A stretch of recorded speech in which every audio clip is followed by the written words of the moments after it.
নিত্য প্রয়োজনীয় পণ্যের বাজারে আবারও অস্বস্তি। সপ্তাহের ব্যবধানে বেড়েছে পেঁয়াজ, ডিম, মুরগি, মাছ ও কাঁচামরিচ সহ বিভিন্ন ধরনের সবজির দাম। এতে সবচেয়ে বেশি চাপে পড়েছে নিম্ন ও মধ্যবিত্ত ক্রেতারা। আরও জানাচ্ছে রাসমা আক্তার নূপুর। সাপ্তাহিক ছুটির দিন শুক্রবার, তাই পরিবারের জন্য সপ্তাহের বাজার করতে সকাল থেকেই রাজধানীর পলাশী বাজারে আসেন ক্রেতারা।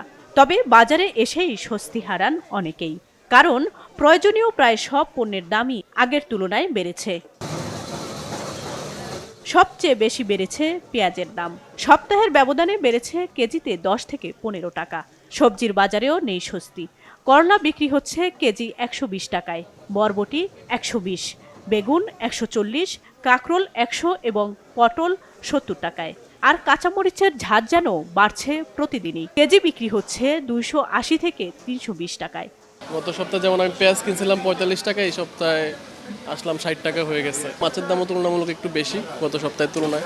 এক সপ্তাহ আগেও পেঁয়াজ কিনেছি 40 টাকা, এখন আজকে প্রায় 60 টাকা। কাঁচামরিচ 320 টাকা কেজি, মাছ হইলো 800 টাকা গুড়া মাছ, ডাটা কিনছি 2 আটি 80 টাকা। করলা গেছে সপ্তাহ ছিল 100 টাকা কেজি, এই সপ্তাহে 120 টাকা কেজি। বেগুনের দামটা একটু বাড়ছে গেছে সপ্তাহ থেকে। বেগুন ছিল গেছে সপ্তাহে আপনার 80-100 টাকা, এই সপ্তাহে 120 টাকা 40 টাকা, এই অবস্থায় আর কি। সবজি একটু এখন বাজারে একটু সবজির দাম একটু বাড়তেই ক্রেতা কম আসে আমাদের এখন। বেড়েছে প্রাণীজ আমিষের দামও। ডজন প্রতি ডিমের দাম বেড়েছে 5 টাকা। কেজিতে 30 টাকা বেড়ে ব্রয়লার মুরগি বিক্রি হচ্ছে 200 টাকায়। সোনালী মুরগির দাম কেজিতে 10 টাকা বেড়ে হয়েছে 360 টাকা। আর দেশি মুরগি বিক্রি হচ্ছে কেজি প্রতি 620 টাকায়। মাছের বাজারেও আগের তুলনায় দাম কিছুটা বেশি। একসঙ্গে কয়েকটি নিত্যপণ্যের দাম বাড়ায় সংসারের খরচ সামলাতে হিমশিম খাচ্ছেন সাধারণ ক্রেতারা। 140 ছিল, তো গত সপ্তাহে আরও ছিল কম, 30 টাকার মতো ছিল। ডিমের সাপ্লাই কম এবং আবহাওয়ার কারণে বৃষ্টিপাত হলে এই জন্য হয়তো বাজার বাড়বে। অজুহাতের শেষ নেই ব্যবসায়ীদের। বলছেন পাইকারি বাজারেই বেড়েছে বেশিরভাগ পণ্যের দাম।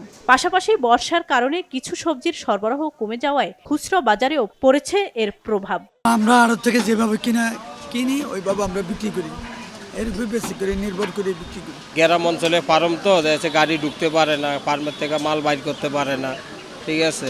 দেখছে কাঁচামাল এই বাড়ে কমে, এগুলা সবসময় তার এক রেট থাকে না। দ্রুত বাজার তদারকি বাড়িয়ে নিত্যপণ্যের দাম সহনীয় পর্যায়ে আনার প্রত্যাশা সীমিত আয়ের মানুষের। আসমা আক্তার নূপুর, বাংলাভিশন, ঢাকা।